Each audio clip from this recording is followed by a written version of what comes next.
Let's start with a number. In December 2025, New York State handed out 3 brand new casino licenses. One went to Bally's for a site in the Bronx. One went to Hard Rock, teamed up with Mets owner Steve Cohen for a project next to Citi Field in Queens. The third went to Resorts World in Queens as well. The price of admission for each one, $500 million, just for the license. Not the building, not the slot machines, just the piece of paper that says you're allowed to open a casino. On top of that, each winner also had to commit at least another $500 million in actual construction. That's $1 billion minimum before a single card gets dealt or a single slot machine gets plugged in. And there were 10 different billionaire-backed groups fighting over just 3 of these licenses. So here's the question worth asking.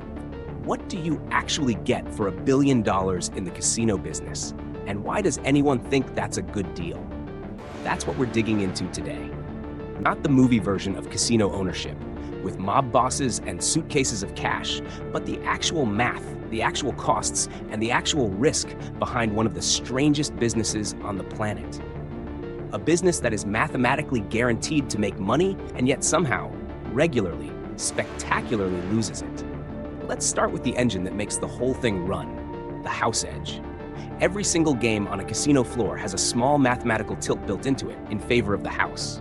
On an American roulette wheel, with its 0 and double 0, that tilt is about 5.26%. Switch to a European wheel with just a single 0 and it drops to 2.7%. Blackjack, depending on the exact rules the table uses, sits somewhere between 0.5% and 2%, which is why serious players hunt for specific rule sets. Baccarat runs a little over 1%. And then there are slot machines, which can carry a house edge anywhere from 2% all the way up to 15%, especially on those low-denomination penny slots that look so harmless. Here's the thing people misunderstand about the house edge. It doesn't mean the casino wins every hand, or even most hands. Think of it like a coin flip, where instead of paying you even money, the casino pays you 95 cents for every dollar you correctly call. You could still get on a hot streak and walk out ahead tonight, but stretch that same bet out over a few thousand flips, and the math takes over completely. This is the law of large numbers, and it's the closest thing to a sure bet that exists in the world of finance. The casino doesn't need luck. It needs volume and time.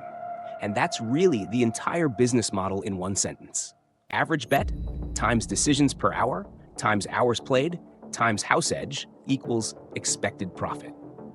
If 1,000 people are each betting $100 an hour on a game with a 5% edge, that works out to $5,000 an hour in guaranteed expected profit for the house, before anyone even factors in what happens across an entire gaming floor with hundreds of tables and thousands of machines running 24 hours a day. There's actually a difference between the theoretical house edge and what casinos call the hold percentage, which is what they actually keep out of the money that changes hands at a table. On that same American roulette wheel, the mathematical edge is 5.26%, but casinos often walk away holding closer to 20% of the total cash exchanged for chips because players don't bet once and leave. They bet, they lose some, they win some, they keep playing. And eventually, most of that money that was risked ends up back in the house's pocket.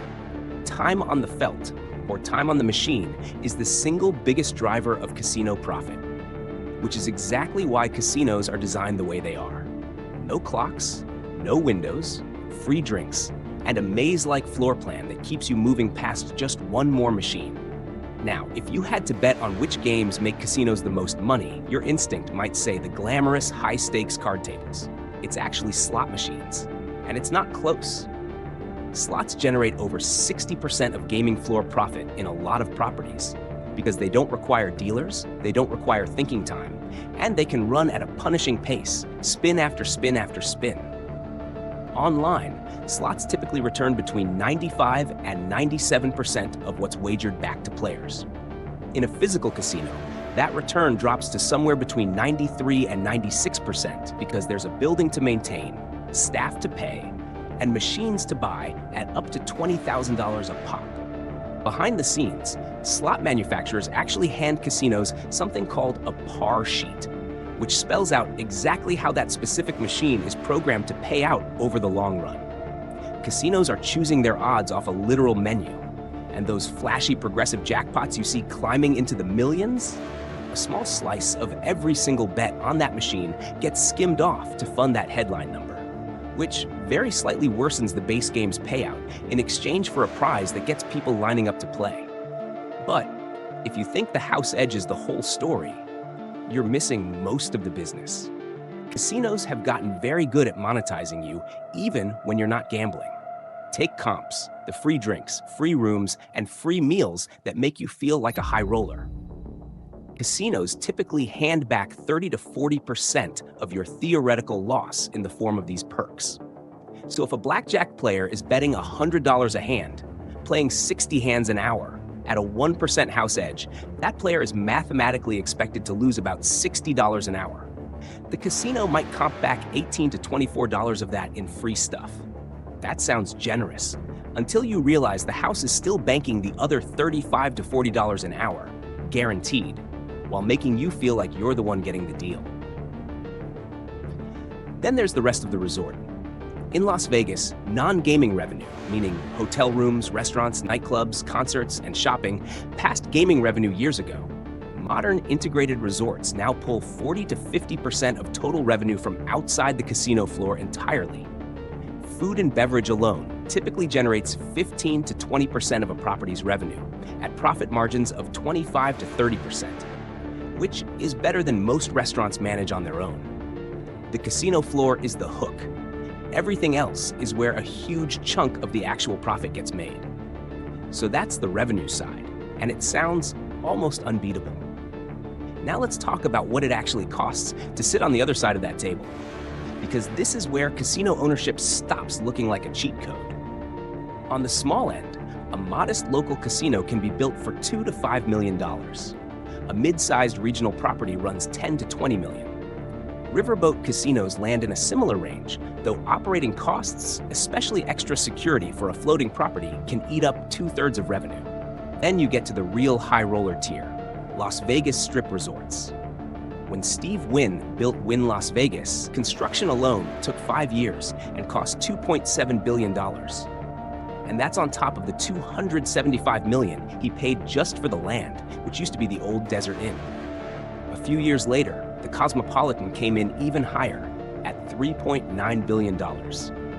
A genuinely average large strip resort today runs north of $950 million just to build before you've hired a single dealer. And building it is only step one, because you still need a license. And licenses are not cheap or fast. In Nevada, the application fee for a full casino license is technically just $7,500, which sounds almost like a rounding error. But that fee doesn't cover what happens next. State investigators dig through your entire financial history, your business partners, and your background, and they bill you by the hour for it. That investigation typically runs $75,000 to $150,000 and can blow past $250,000 or even $300,000 if your ownership group includes international investors. On top of that, you have to prove you're sitting on $3 to $5 million in liquid reserve capital. Money you're not even spending, just proving you have.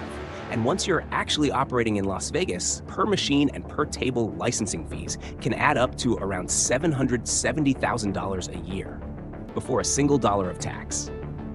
Now, compare that to New York's downstate process we opened with. $1 million just to submit an application, $500 million if you win, and another $500 million in mandatory capital investment. New York essentially priced out anyone who isn't already a billionaire before the bidding even started. And then there's the part that never stops. Taxes, which act like a silent partner who takes a cut of your revenue, whether you're profitable that year or not.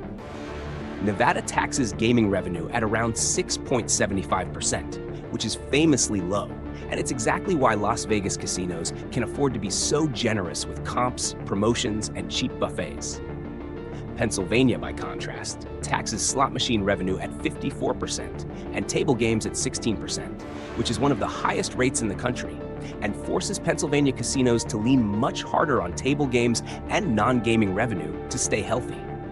Macau, the biggest gambling market on Earth, charges a flat 40% tax on all gross gaming revenue. New York taxes online sports betting at 51%. These aren't small differences. They fundamentally shape how a casino behaves. A low-tax jurisdiction can afford to reinvest in the guest experience. A high-tax jurisdiction has to squeeze every ounce of efficiency out of every square foot of floor space just to break even. Which brings us to a story that proves all of this math can still add up to a spectacular failure. In 2012, a casino called Revel opened on the boardwalk in Atlantic City. It cost $2.4 billion to build, making it the tallest building in the city with 3,800 hotel rooms and its own wedding chapel. Morgan Stanley had originally committed $1.25 billion to the project, but pulled out before it even opened, walking away and eating a $932 million loss in the process. The people who took over tried to build something different, a modern, upscale seaside resort rather than a classic Vegas-style gambling hall. So they banned smoking entirely, skipped the Players Rewards Club that regulars expect, dropped the bus tours that bring in day-trip gamblers, and charged premium prices for rooms and restaurants in a market used to cheap buffets. Guests had to ride an escalator 4 stories up just to reach the casino floor. It never turned a profit. Not for a single quarter, not once in its entire existence. It filed for bankruptcy in 2013, restructured, and filed again in 2014. It closed for good in September of that year, laying off thousands of workers, barely 2 years after opening. It eventually sold for around $200 million, and at one particularly brutal low point, changed hands for just $82 million, roughly 4 cents on every dollar that had been poured into building it. The House Edge doesn't save you from picking the wrong city, misreading your customer, or simply building the wrong resort at the wrong moment. Zoom all the way out, and the scale of this industry is genuinely staggering. In 2025, the American commercial casino industry set a record, pulling in $78.7 billion in revenue nationwide, up over 9% from the year before. And that figure doesn't even include tribal casinos, which pushed the true legal total closer to $125 billion. An estimated 134 million American adults visited a casino last year, and the industry directly supports around 1.8 million jobs. Sports betting is the fastest growing piece of the pie, up nearly 23% to almost $17 billion, while online casino gaming climbed almost 28% to over $10 billion. The Las Vegas Strip alone generated $8.6 billion, more than triple Atlantic City, the country's second largest home market. But even Vegas isn't the biggest game in town globally.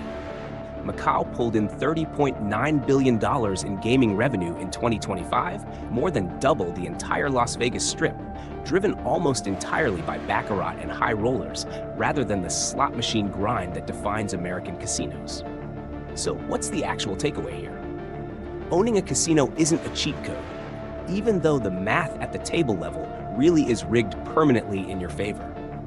What you're actually buying into is a brutally capital-intensive, heavily taxed, tightly regulated real estate and hospitality business, where the House Edge is just one ingredient in a much bigger recipe, and where governments, from Albany to Macau, are silent partners who take their cut whether you turn a profit or not.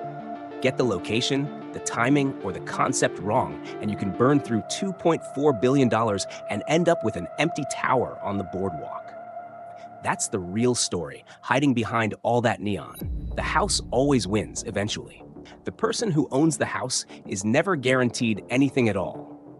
If you found this video valuable, leave a like, subscribe, and comment below which business you want me to cover next.